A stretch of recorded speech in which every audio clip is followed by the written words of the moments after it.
वर्णवाद और जाति व्यवस्था, पक्षपात, ऊंच नीच, छुआछूत वाली व्यवस्था जिसको ये लोग सपोर्ट करते आए हैं, अब ये ज़्यादा दिन तक चलने वाली नहीं। उनको ये एहसास हो रहा है कि आज समता, मैत्री, भाईचारे का जो वातावरण है उसको मानने वाले लोगों की संख्या बढ़ रही है। बौद्ध धर्म को खत्म करके जातिवादी वर्ण व्यवस्था, ऊंच नीच की व्यवस्था को भारत में दोबारा स्थापित किया।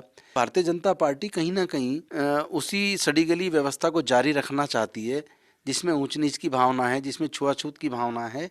जो लोग भी देश के अंदर बाबा साहेब के बताए रास्ते पर चल रहे हैं, जो बाबा साहेब के सिद्धांतों को जी रहे हैं, जो बाबा साहेब की विचारधारा को मजबूत करने के लिए पूरे देश में काम कर रहे हैं, ऐसे लोगों के अंदर बाबा साहब को देखो। सीवर में उतारने वाले ठेकेदार को पता होता है कि इसमें गैस बनती है और इसमें डेथ हो सकती है। लोग जातिगत आधार पर नेता पैदा करना चाहते हैं, तो हमें सजग रहना है और तमाम दलित पिछड़े वर्ग को एकजुट करना है।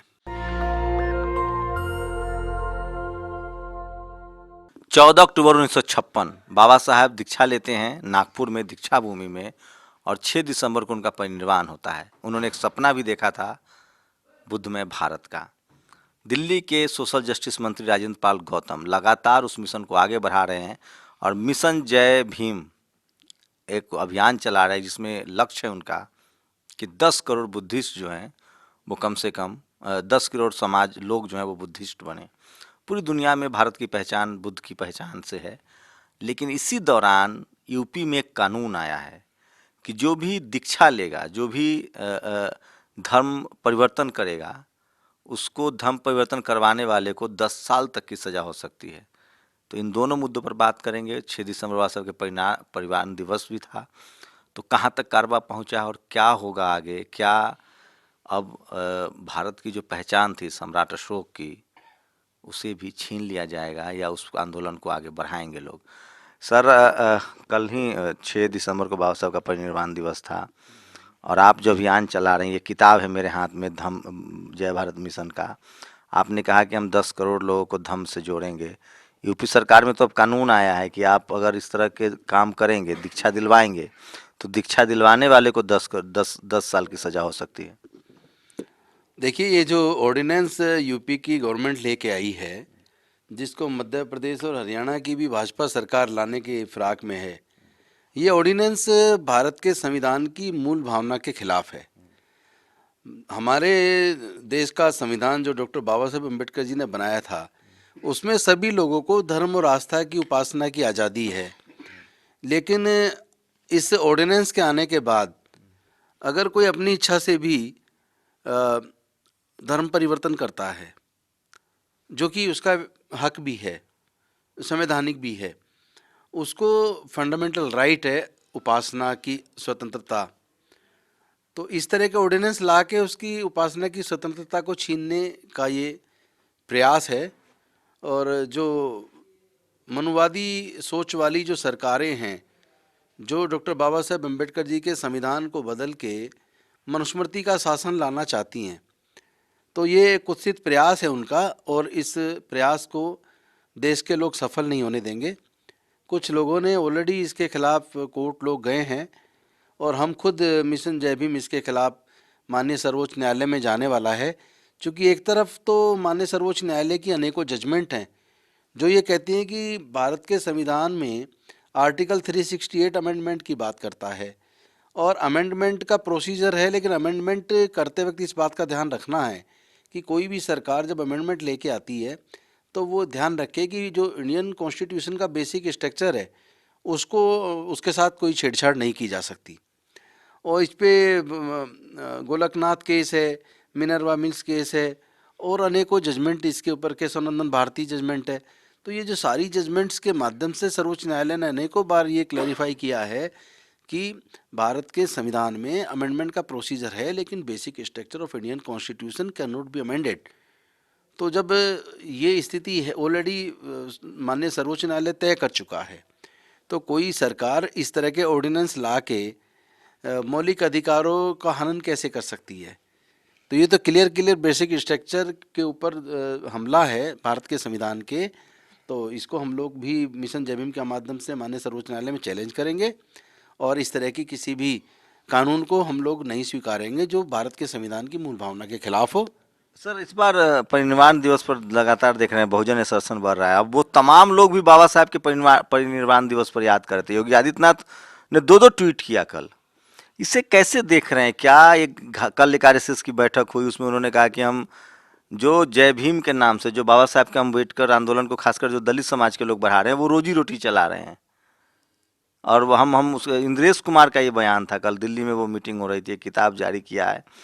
तो कैसे देख रहे हैं? क्या अम्बेडकर को भी भुनाने की कोशिश है और अब उनके पाले में जाया जा रहा है? देखिए मिशन, ये जो जय भीम का नारा है, ये केवल दो शब्द नहीं है, ये एक समतावादी विचारधारा का आंदोलन है जिसमें समता, मैत्री, भाईचारा और न्याय उससे परिपूर्ण है, उससे बन के जय भीम बना है। तो जय भीम एक समता मूलक समाज की स्थापना का आंदोलन है। और अगर आरएसएस या बीजेपी या दूसरे लोग आज उसके ऊपर टिप्पणी करने लगे हैं और वो कह रहे हैं कि जय भीम बोलने वाले दुकान चला रहे हैं, इसका मतलब हम सही दिशा में हैं और उधर गड़बड़ाहट और खलबली मच चुकी है। उनको ये एहसास हो रहा है कि आज समता, मैत्री, भाईचारे का जो वातावरण है उसको मानने वाले लोगों की संख्या बढ़ रही है। और ये जो इनका वर्णवाद और जाति व्यवस्था, पक्षपात, ऊंच नीच, छुआछूत वाली व्यवस्था जिसको ये लोग सपोर्ट करते आए हैं, अब ये ज़्यादा दिन तक चलने वाली नहीं है। ये जो धम्म को लेकर जो आप अभियान चला रहे हैं, आप देश भर में जा रहे हैं, आगे का क्या रोड मैप? अभी आप बनारस गए हैं, जौनपुर गए हैं, आगे जो जो खासकर जो धम्म तीर्थ स्थल है, चाहे वो बोध गया हो, सारनाथ हो, इसको लेकर भी कोई प्लानिंग? देखिए, दो तीन चीज़ें हैं। एक तरफ जो हमारे बुद्धिस्ट जो धार्मिक स्थल हैं, पवित्र स्थान हैं, एक तरफ तो उनका संरक्षण करवाना है। दूसरी जो बाबा साहेब की इच्छा थी कि भारत बौद्धमय बने, और था। पुष्पमित्र सुंग ने किस तरह छल कपट से राजा बृहद्रथ की हत्या की और उसके बाद 84,000 बौद्ध मठों को निस्तनाबूद किया और देश से बौद्ध भिक्षुओं की, लाखों बौद्ध भिक्षुओं की हत्याएं करवाई और बौद्ध धर्म को ख़त्म करके जातिवादी वर्ण व्यवस्था, ऊंच नीच की व्यवस्था को भारत में दोबारा स्थापित किया। तो मैं समझता हूँ कि भारतीय जनता पार्टी कहीं ना कहीं उसी सड़ी गली व्यवस्था को जारी रखना चाहती है जिसमें ऊंच नीच की भावना है, जिसमें छुआछूत की भावना है और जिसमें मनुस्मृति को पढ़ने से ही प्रतीत होता है, जिसमें न्याय की कहीं दूर दूर तक संभावना नहीं दिखती। तो मैं समझता हूँ कि हमें कई मोर्चों पे काम करना है। एक तरफ तो भारत को बौद्धमय बनाना है, जो बाबा साहेब की इच्छा थी उस इच्छा पे काम करना है, और जो हमने लक्ष्य तय किया है 14 अक्टूबर 2025 तक 10 करोड़ लोगों को बौद्ध बनाने का, मुझे लगता है ये लक्ष्य केवल लक्ष्य ही हासिल नहीं करेंगे, बल्कि ये संख्या उससे और भी ज़्यादा बढ़ने वाली है। आज के हालात देखें तो बाबा साहेब भी होते, और नागपुर में जिस तरह से उन्होंने संविधान बनने के बाद जो संविधान निर्माता है, उन्होंने फंडामेंटल राइट्स भी दिए कि कोई भी धर्म को आप अपना सकते हैं, मान सकते हैं। ये सरकार तो उनको जेल में डाल देती जैसे उन्होंने धम्म दीक्षा ली थी। अभी भी उन्होंने कुछ लोगों को जेल में डाला है जिन्होंने धर्म परिवर्तन करके शादी की। मेरा एक स्पष्ट मत है, धर्म किसी भी व्यक्ति का पर्सनल मामला है। अगर किसी को कोई प्रलोभन दे के या डरा धमका के धर्म परिवर्तन कराता है तो वो निश्चित तौर पर गलत है, उसको सजा होनी चाहिए। लेकिन अगर कोई अपनी इच्छा से धर्म परिवर्तन करता है तो ये हमारे देश का संविधान उसको इजाज़त देता है, उसमें कोई इंटरफेरेंस किसी भी सरकार का नहीं होना चाहिए।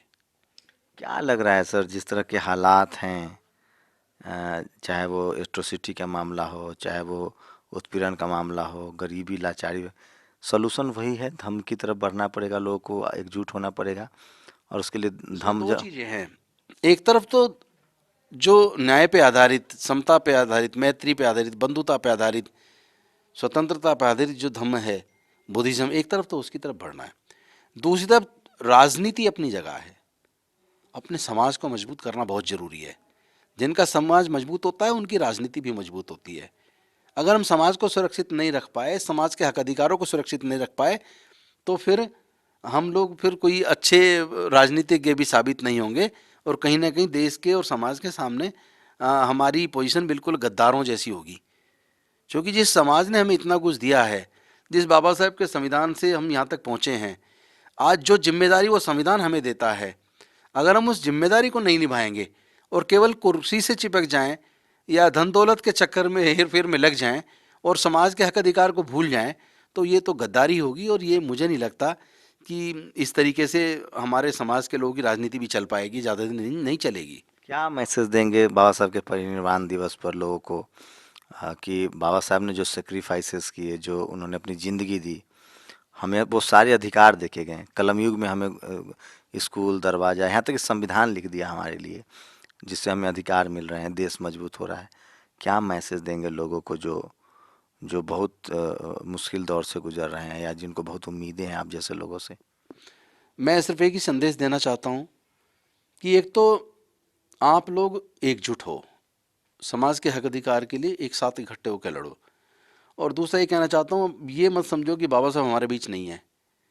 जो लोग भी देश के अंदर बाबा साहेब के बनाए बताए रास्ते पर चल रहे हैं, जो बाबा साहेब के सिद्धांतों को जी रहे हैं, जो बाबा साहेब की विचारधारा को मजबूत करने के लिए पूरे देश में काम कर रहे हैं, ऐसे लोगों के अंदर बाबा साहब को देखो, ऐसे लोगों का सम्मान करो।